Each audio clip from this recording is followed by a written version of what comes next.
Hello everybody and welcome to #Active4Life, our exciting physical education show where you get a better understanding of the type of things you can do in order to stay active and healthy.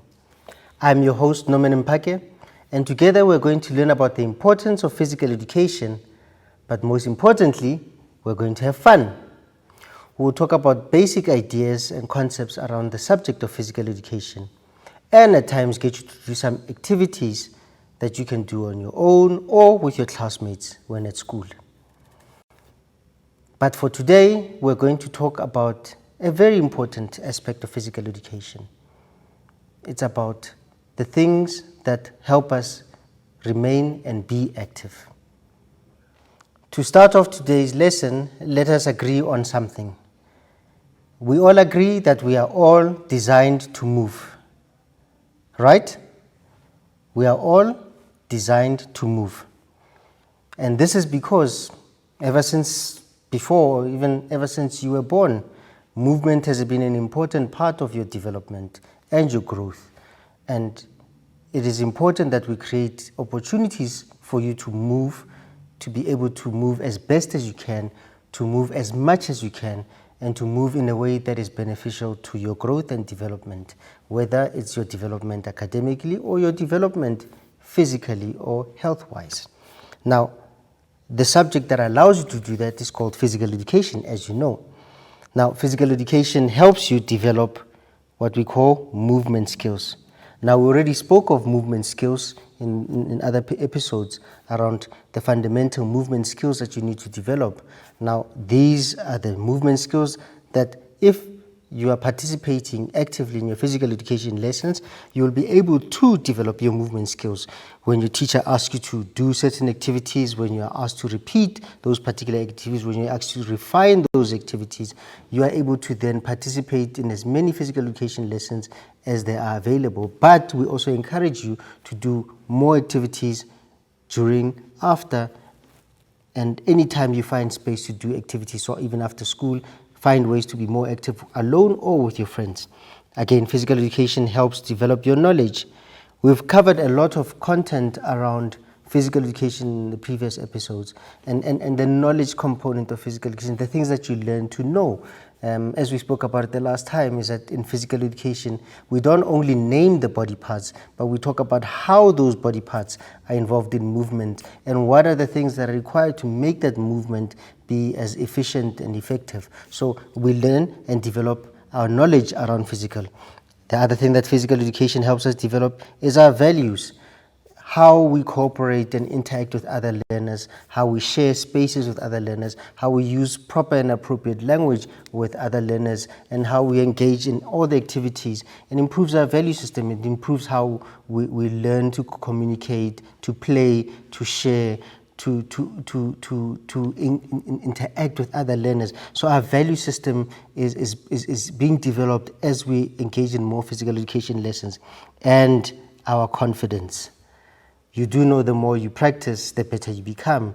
And the better you become, the more confident you are. And the more confident you are, the more likely that you will repeat those activities or that particular thing that you've learned to do. It's just like reading.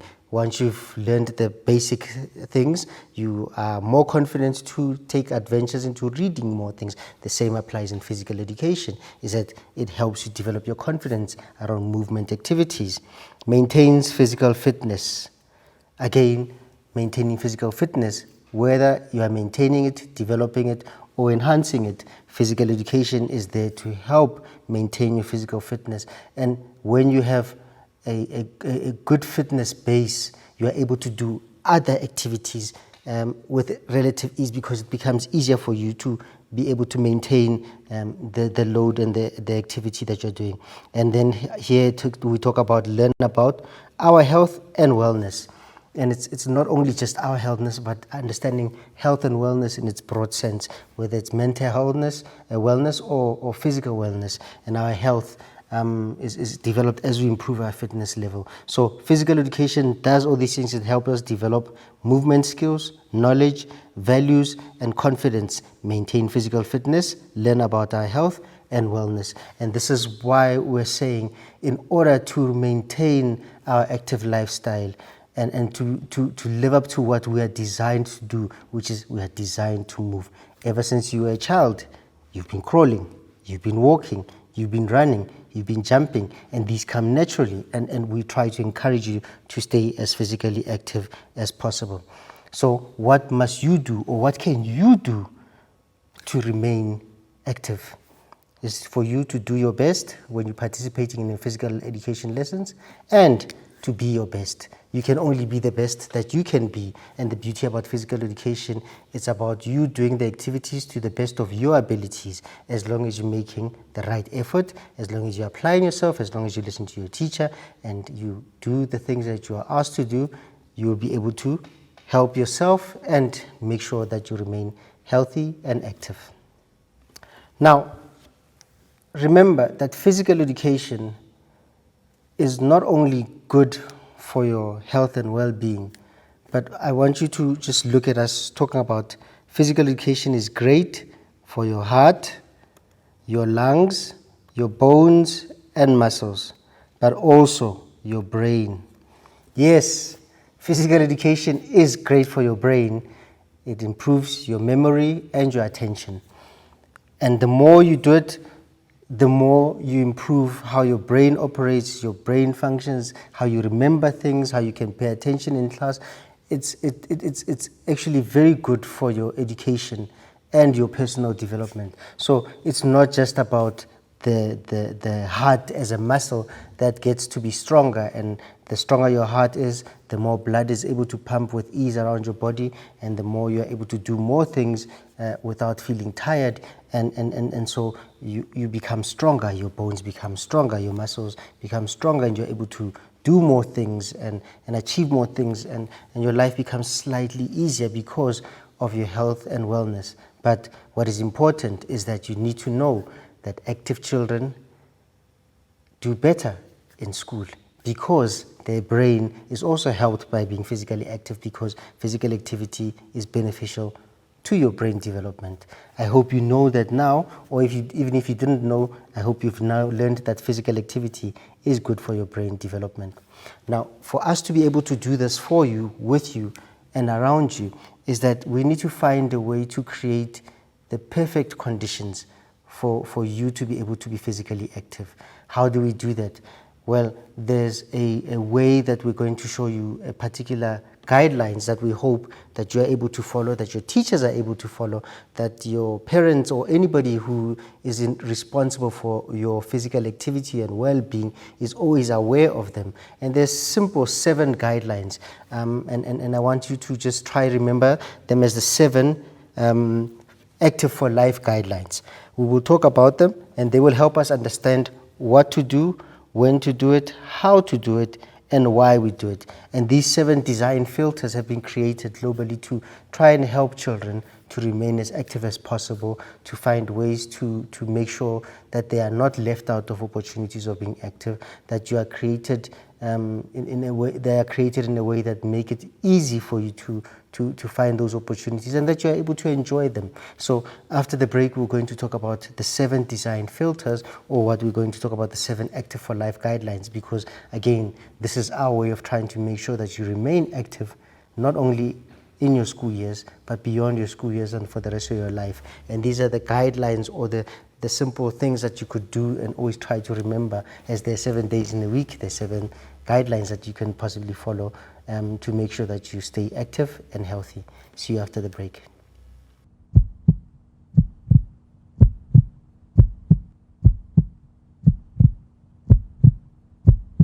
Welcome back. Now remember, we said we're going to talk about the 7 design filters, or the 7 Active4Life guidelines. Now let's look at them. Remember, we said these guidelines are going to help us know what to do, when to do it, how to do it, and why we should do it. Not only you as the learner, but your teachers, your coaches, your parents, whoever is involved in your life to help you remain active.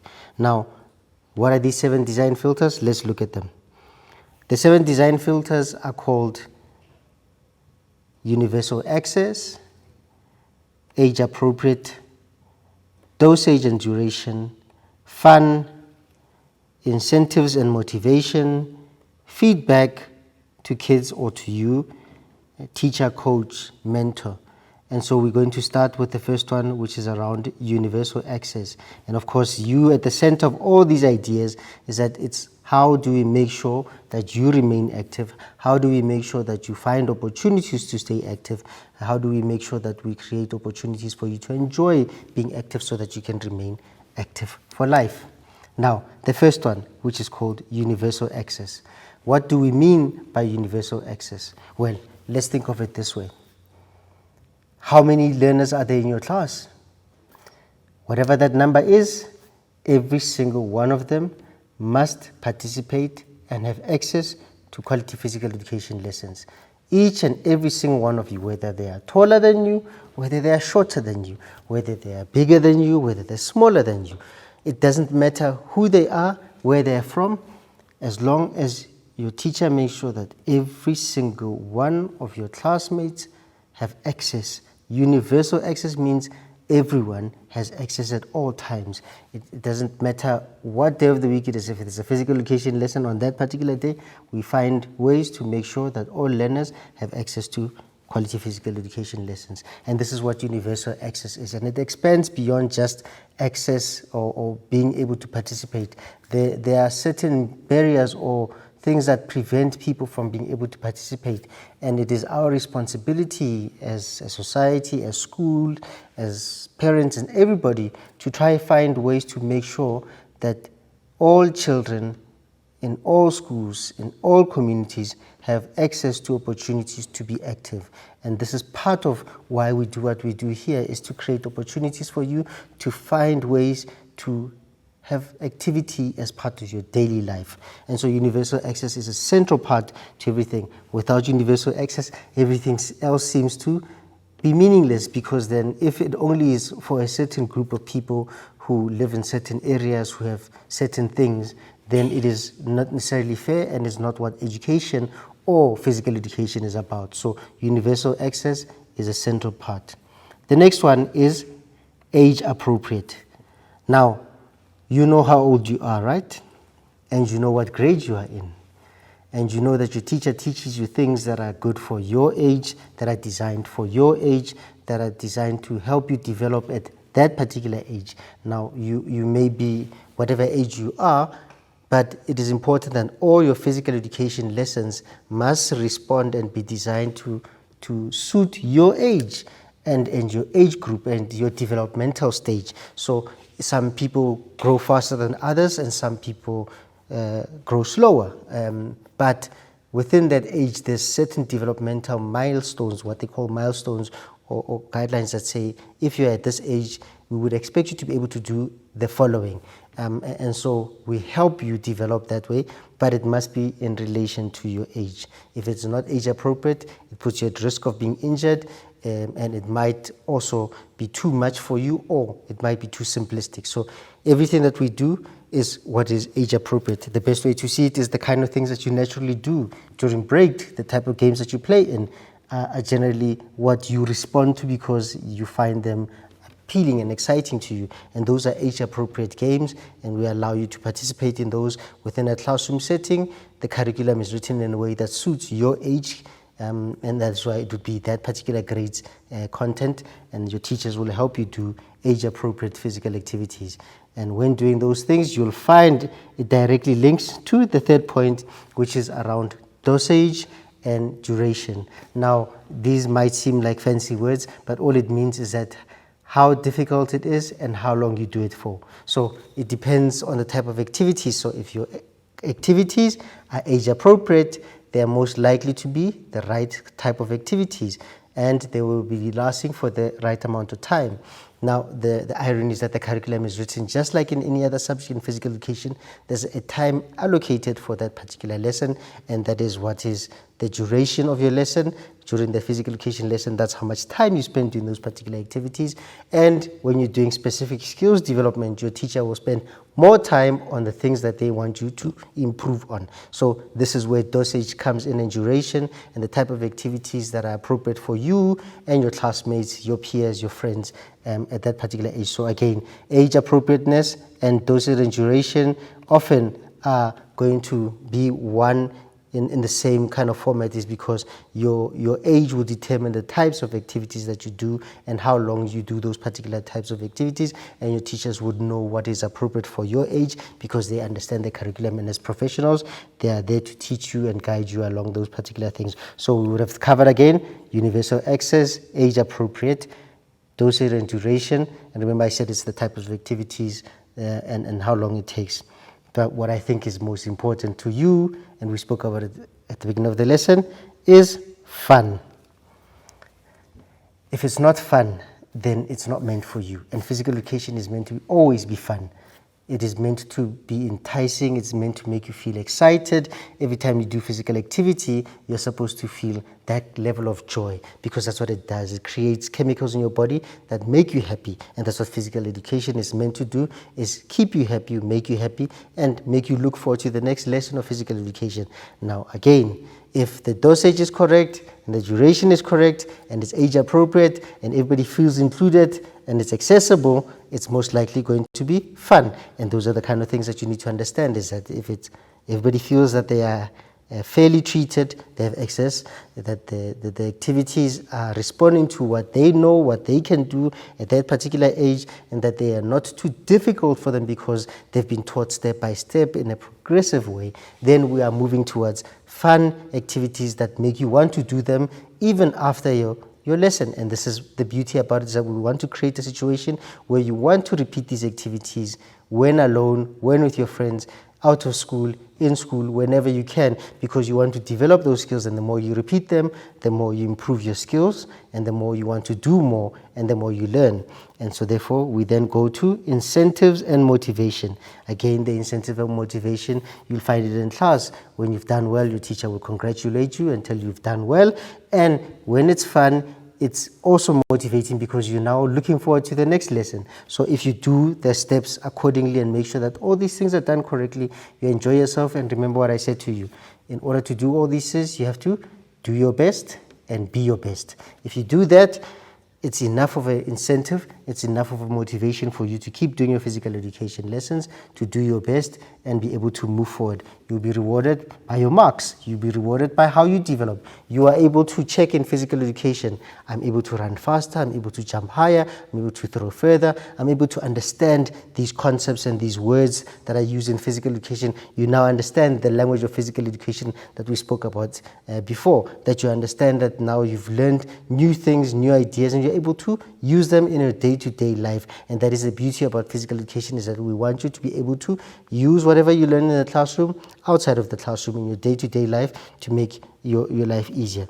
Now, how then do you know that you're doing well within your physical education lesson? It's called feedback. Well, feedback to you as the learner.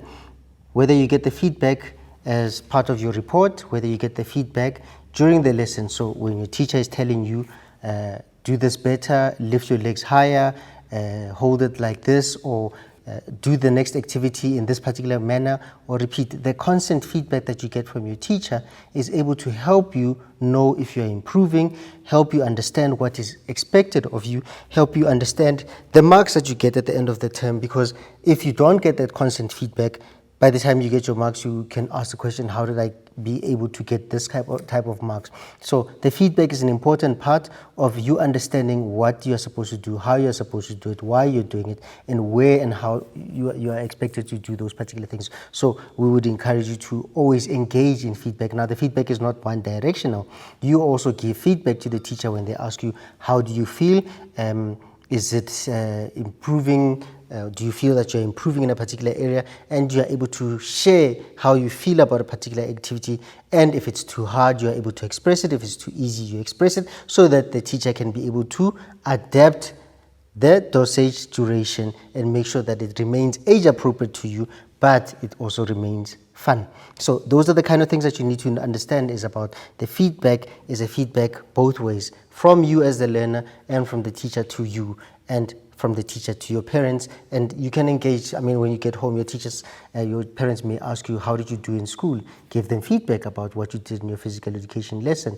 And if they ask you to show them what you did, it's another opportunity to remain active, because you are able to demonstrate those things again. So it's about creating a culture of physical activity, not just during your lesson, but the way you speak about it, the way you act when you are being physically active, and how you share the information with other people. And feedback is a central part of that whole cycle. And now let's go to the last part of the 7 design filters, which is called teacher, coach, mentor. I would include parent at the end of that, because it's all those people that are there to encourage you, to support you, to create an enabling environment for you to remain active. Now, the teachers are qualified professionals who are doing age-appropriate lessons based on lesson plans that have been planned to suit your age, to suit your development needs, to suit whatever is required for you based on the information that they would have, whether it's from the previous year of what you've learned in the previous grade or what you're supposed to learn in order to go to the next grade, and whatever you're supposed to do within that particular grade. So your teacher as qualified professionals are meant to be able to do those things during your physical education lesson, and step by step we are able to make sure that you learn and develop and become physically literate, is that you are able to do these things with confidence. You are able to participate in activities because you are confident, because your skills have been developed in a way that allows you to want to venture and try new things. And that is the beauty of the 7 design filters. Let's go through the 7 design filters again so that you see them, understand them, reflect on them, internalize them, and make them part of your daily practice, and ask questions and make sure that you are seeing all these things, because it is obviously in your favor that all these things are in place. And if these 7 filters are followed, or these guidelines are followed, you are most likely going to get the best out of your physical education lesson, the best out of your physical activities, the best out of any activity that you do that is designed in a way that is suiting your health and well-being. So let's do it one more time. The first one, we said it is universal access. Everybody must have access. Age appropriate. They must respond to your age, your developmental age, in as much as your calendar age. So if you are that particular age, sometimes you might have grown faster than other children, but it is both your developmental age and your calendar age.